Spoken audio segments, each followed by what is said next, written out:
السلام علیکم ورحمۃ اللہ وبرکاتہ نحمدہ ونصلی علی رسولہ الکریم اما بعد فاعوذ باللہ من الشیطان الرجیم بسم اللہ الرحمن الرحیم ربی زدنی علما۔ حضرت امیر حمزہ رسول پاک صلی اللہ علیہ وسلم کے چچا تھے۔ حضرت امیر حمزہ کا قبول اسلام اور مسلمانوں کی عزت اور قوت میں اضافے کا سبب بنا۔ حضرت محمد بن اسحاق رحمۃ اللہ کہتے ہیں، اسلام قبول کرنے والے ایک آدمی نے جس کا حافظہ تیز تھا بتایا کہ صفا کے قریب ابو جہل نے رسول اللہ صلی اللہ علیہ وسلم کو برا بھلا کہا، آپ صلی اللہ علیہ وسلم کو اذیت دی اور آپ صلی اللہ علیہ وسلم کے دین پر طعن کرنے والی تکلیف دہ باتیں کیں۔ حضرت امیر حمزہ کو جب بتایا گیا تو وہ ابو جہل کے سر پر کھڑے ہوئے اور اپنی کمان اس کے سر پر اس زور سے مار دی کہ ابو جہل کا سر پھٹ گیا، جسے دیکھ کر قریش کے قبیلے بنو مخزوم کا ایک آدمی حضرت امیر حمزہ سے ابو جہل کا بدلہ لینے کے لیے کھڑا ہوا۔ مخزوم قبیلے کے لوگوں نے حضرت امیر حمزہ سے کہا، حمزہ ہمیں لگتا ہے کہ تم بے دین ہو گئے ہو۔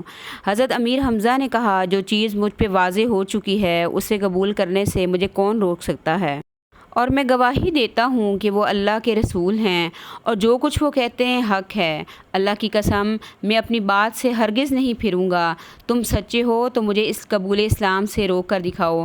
ابو جہل نے اپنے قبیلے کے لوگوں سے کہا، حضرت امیر حمزہ کو کچھ نہ کہو، میں نے ان کے بھتیجے کو واقعی بہت بری باتیں کہی ہیں۔ پھر جب حضرت امیر حمزہ اسلام لے آئے تو قریش کو سمجھ آ گئی کہ اب رسول اللہ صلی اللہ علیہ وسلم کو عزت اور طاقت حاصل ہو گئی ہے، چنانچہ پہلے جو ظلم و ستم وہ کر رہے تھے اس سے وہ باز آ گئے۔ اسے ابن کثیر نے بیان کیا ہے۔ غزوہ بدر میں مشرکین کی للکار کے جواب میں حضرت امیر حمزہ رضی اللہ تعالیٰ عنہ نے اپنے مد مقابل جنگجو شیبہ کو دو بدو لڑائی میں جہنم رسید کیا۔ حضرت علی رضی اللہ تعالیٰ عنہ کہتے ہیں، میدان بدر میں مشرکوں کی طرف سے عتبہ بن ربیعہ، اس کا بیٹا ولید بن عتبہ اور اس کا بھائی شیبہ بن ربیعہ نکلے اور آواز دی، کون ہے مقابلہ کرنے والا؟ مسلمانوں کی طرف سے انصار کے جوان آئے۔ مشرکین نے پوچھا، تم کون لوگ ہو؟ مسلمانوں نے بتایا تو مشرکین نے کہا، ہمارا تمہارے ساتھ کوئی جھگڑا نہیں، ہم تو اپنے چچا کی اولاد سے دو دو ہاتھ کرنے آئے ہیں۔ رسول اللہ صلی اللہ علیہ وسلم نے فرمایا، حمزہ تم اٹھو، علی تم اٹھو، عبیدہ بن حارث تم اٹھو۔ حضرت امیر حمزہ رضی اللہ تعالیٰ عنہ عتبہ کے مقابلے میں آئے اور اسے جہنم رسید کیا۔ میں حضرت علی رضی اللہ تعالیٰ عنہ شیبہ کے مقابلے پر آیا اور اسے جہنم رسید کیا، لیکن حضرت عبیدہ اور ولید کے درمیان دو دو وار ہوئے۔ اتنے میں ہم دونوں یعنی حضرت امیر حمزہ رضی اللہ تعالیٰ عنہ اور حضرت علی رضی اللہ تعالیٰ عنہ فارغ ہو کر ولید پر چھپٹے اور اسے بھی جہنم واصل کیا اور زخمی حضرت عبیدہ کو اٹھا کر واپس لے آئے۔ اسے ابو داؤد نے روایت کیا ہے۔ حضرت امیر حمزہ رضی اللہ تعالیٰ عنہ بھی شیر کی طرح جنگ میں لڑ رہے تھے اور بے نظیر مار دھاڑ کے ساتھ قلب لشکر کی طرف بڑھے اور چڑھے جا رہے تھے۔ ان کے سامنے سے بڑے بڑے بہادر اس طرح بکھر جاتے جیسے تیز آندھی میں پتے اڑ رہے ہوں۔ انہوں نے مشرکین کے علمبرداروں کی تباہی میں نمایاں رول ادا کیا۔ ان کے علاوہ ان کے بڑے بڑے جاں بازوں اور بہادروں کا بھی حال خراب کر رکھا تھا، لیکن صدر حیف کے اسی عالم میں ان کی شہادت واقع ہو گئی، مگر انہیں بہادروں کی طرح روبرو لڑ کر شہید نہیں کیا گیا بلکہ بزدلوں کی طرح چھپ کر وار کر کے شہید کیا گیا۔ شیر خدا حضرت امیر حمزہ رضی اللہ تعالیٰ عنہ کی شہادت۔ حضرت امیر حمزہ رضی اللہ تعالیٰ عنہ کے قاتل کا نام وحشی بن حرب تھا۔ ہم ان کی شہادت کا واقعہ اسی کی زبانی نقل کرتے ہیں۔ اس کا بیان ہے کہ میں جبیر بن محتم کا غلام تھا، اس کا چچا عدی جنگ میں مارا گیا تھا۔ جب قریش جنگ احد پر روانہ ہونے لگے تو جبیر بن محتم نے مجھ سے کہا، اگر تم محمد صلی اللہ علیہ وسلم کے چچا حضرت امیر حمزہ کو میرے چچا کے بدلے قتل کر دو تو تم آزاد ہو۔ وحشی کا بیان ہے کہ اس پیشکش کے نتیجے میں بھی لوگوں کے ساتھ روانہ ہوا۔ میں حبشی آدمی تھا اور حبشیوں کی طرح نیزہ پھینکنے میں ماہر تھا، نشانہ کم ہی چوکتا تھا۔ جب لوگوں میں جنگ چھڑ گئی تو میں نکل کر حضرت امیر حمزہ کو دیکھنے لگا۔ میری نگاہیں ان کی تلاش میں تھیں۔ آخر کار میں نے انہیں لوگوں کے ہجوم میں دیکھ لیا۔ وہ لوگوں کو درم برم کرتے جا رہے تھے، ان کے سامنے کوئی چیز ٹک نہیں پاتی تھی۔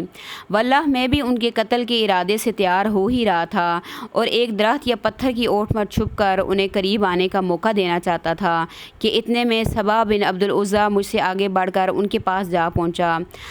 حضرت امیر حمزہ نے اسے للکارا اور ساتھ ہی اس زور کی تلوار ماری کہ گویا اس کا سر تھا ہی نہیں۔ وحشی کا بیان ہے کہ اس کے ساتھ ہی میں نے اپنا نیزہ تولا اور جب میری مرضی کے مطابق ہو گیا تو ان کی طرف اچھال دیا۔ نیزہ ناف کے نیچے لگا اور دونوں پاؤں کے بیچ سے پار ہو گیا۔ انہوں نے میری طرف اٹھنا چاہا لیکن مغلوب ہو گئے۔ میں نے ان کو اسی حال میں چھوڑ دیا یہاں تک کہ وہ شہید ہو گئے۔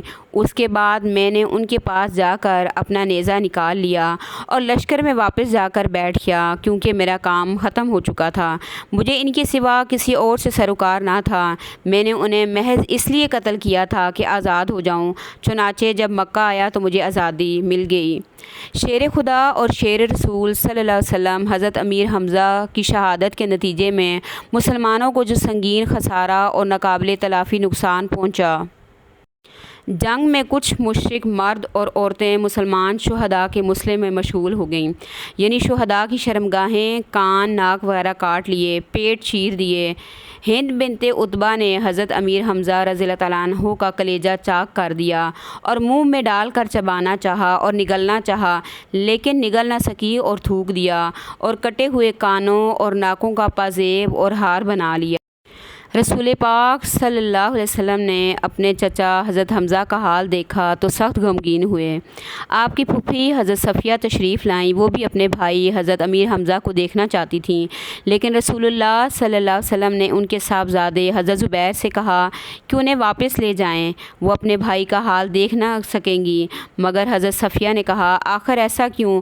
مجھے معلوم ہو چکا ہے کہ میرے بھائی کا مسئلہ کیا گیا ہے، لیکن یہ اللہ کی راہ میں ہے، اس لیے جو کچھ ہوا ہم اس پر پوری طرح راضی ہیں۔ میں ثواب سمجھتے ہوئے انشاءاللہ ضرور صبر کروں گی۔ اس کے بعد وہ حضرت حمزہ کے پاس آئیں، انہیں دیکھا، ان کے لیے دعا کی اور انا للہ و انا الیہ راجعون پڑھی اور اللہ سے مغفرت کی دعا مانگی۔ پھر رسول اللہ صلی اللہ علیہ وسلم نے حکم دیا کہ انہیں حضرت عبداللہ بن جہش کے ساتھ دفن کر دیا جائے۔ وہ حضرت حمزہ کے بھانجے بھی تھے اور رضاعی بھائی بھی تھے۔ حضرت ابن مسعود رضی اللہ تعالیٰ عنہ کا بیان ہے کہ رسول اللہ صلی اللہ علیہ وسلم حضرت امیر حمزہ بن عبد المطلب پر جس طرح روئے، اس سے بڑھ کر روتے ہوئے ہم نے آپ صلی اللہ علیہ وسلم کو کبھی نہیں دیکھا۔ آپ صلی اللہ علیہ وسلم نے انہیں قبلے کی طرف رکھا، پھر ان کے جنازے پر کھڑے ہوئے اور اس طرح روئے کہ آواز بلند ہو گئی۔ در حقیقت شہداء کا منظر تھا ہی بڑا افسردہ۔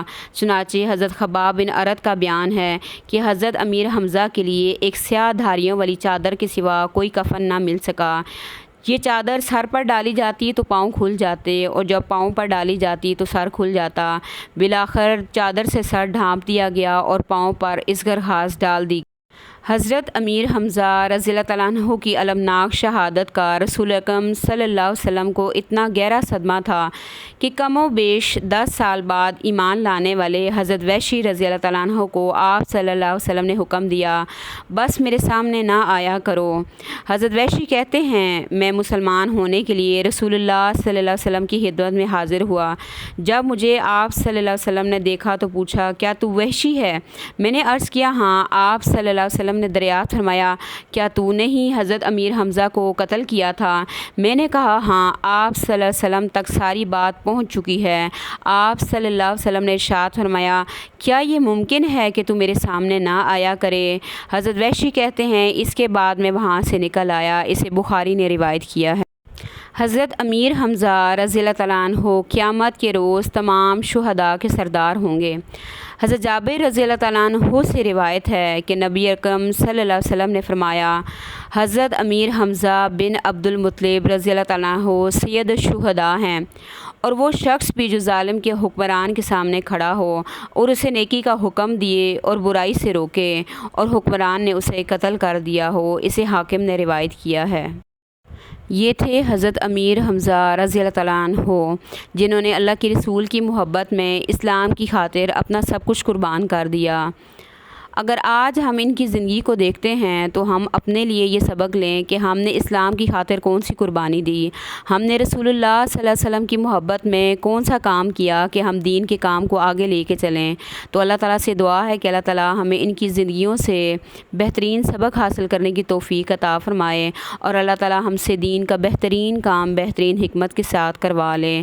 وآخر دعوانا ان الحمد للہ رب العالمین۔ السلام علیکم ورحمۃ اللہ وبرکاتہ۔